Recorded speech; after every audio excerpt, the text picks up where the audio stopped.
Ich begrüße Sie zu unserem Tagespunkt Ersatzmodelle.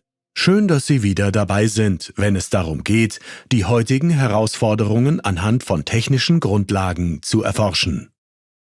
Ersatzmodelle sind wichtig, wenn es darum geht, die Komplexität der Realität für uns handhabbarer zu machen.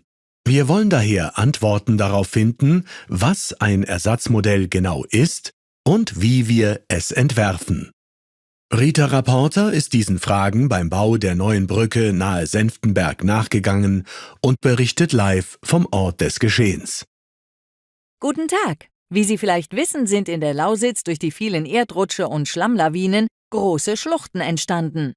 Vor Senftenberg soll nun eine neue Brücke gebaut werden.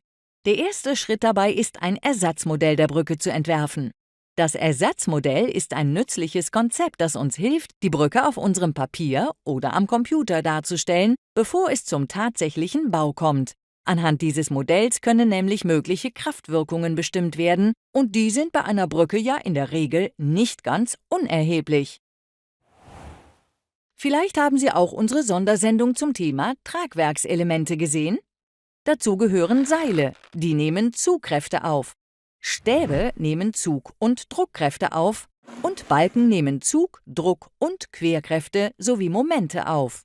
Mit diesem Wissen können wir nun ein Ersatzmodell erstellen. Wie das genau funktioniert, können wir auch an den aktuellen Containerbauten nachvollziehen. Die Containerbauten haben sich als besonders bewährt beim schnellen Schaffen von neuen Unterkünften gezeigt. In diesem Beispiel soll nun noch eine zweite Containerebene aufgestellt werden. Dafür muss zunächst die Verbindung des Transportsystems am Kran ordentlich geplant werden, damit ein reibungsloser Transport möglich ist. Und dafür benötigen wir ein Ersatzmodell. Ein Ersatzmodell ist eine Methode, um ein real existierendes, komplexes technisches System, also eine Maschine, ein Bauwerk oder Sonstiges, in ein einfaches und leicht zu berechnendes Modell umzuwandeln. Dabei gilt die Maßregel: so genau wie nötig, nicht wie möglich. Das bedeutet, dass das Modell der Realität so genau wie nötig entsprechen muss, damit wir unsere Berechnungen durchführen können. Hier und da dürfen also einige Sachverhalte, wie zum Beispiel spezielle geometrische Formen, vernachlässigt werden, wenn sie für die Berechnungen in dem Moment nicht relevant sind. Zur Vereinfachung des Beispiels werden die Windbedingungen und Schwungbewegungen des Krans nicht betrachtet. Außerdem schauen wir uns zunächst nur die Aufhängungsketten am Kran an. Am relevantesten ist natürlich das Gewicht des Containers. Dieser hängt mit 650 Kilogramm an den Kranketten und bildet damit die statische Belastung der Ketten.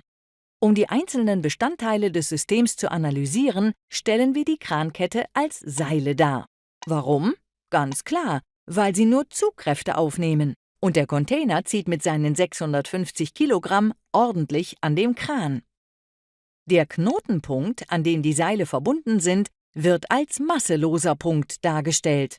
Der Container selbst ist ein massereiches Objekt, welches aufgrund der Gewichtskraft eine äußere Kraft auf den Kran auswirkt. Daher wird er durch ein Rechteck ersetzt, welches mit der Masse m gekennzeichnet wird. Wir treffen die Annahme, dass der Container während des Transports hier leer ist. Der Schwerpunkt liegt daher mittig vom Container. Das ist wichtig zu wissen, da der Schwerpunkt der Angriffspunkt der Kraft ist. Hier nochmal der Vergleich zwischen Realität und Ersatzmodell. Die Ähnlichkeit ist verblüffend zum realen System.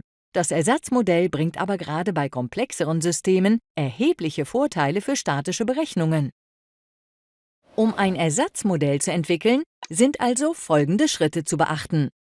Zunächst müssen sich die zuständigen IngenieurInnen natürlich erstmal einen Überblick verschaffen und das System gegebenenfalls in Teilsysteme aufteilen.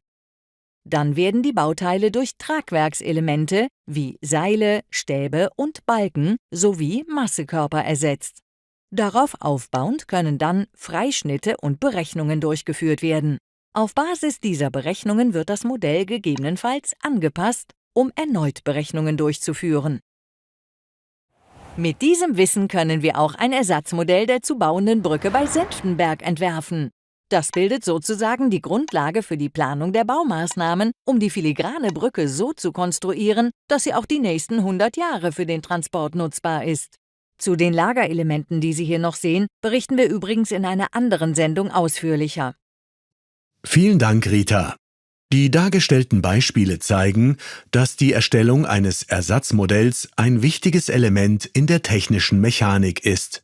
Um die heutige Sendung zusammenzufassen, schauen wir nochmal gemeinsam auf die Erkenntnisse.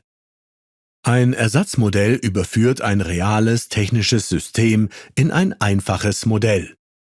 Dabei kommen die starren Körper, Seile, Stäbe und Balken zum Einsatz. Später auch noch Lager und andere Teile. Für die Erstellung so eines Modells gibt es kein Rezept. Also einfach immer wieder ausprobieren, feilen und testen. Dabei geht es darum, Teilsysteme festzulegen und diese durch Tragwerkselemente und Massekörper zu ergänzen. In unserer nächsten Sendung geht es dann um die Nutzung des Ersatzmodells für den sogenannten Freischnitt. Zum Abschluss nun aber noch ein kleiner Kulturtipp. Anlässlich der Umsiedlungen aufgrund des Kohleabbaus vor 20 Jahren lädt der sorbische Verein heute zu Musik und Tanz ein.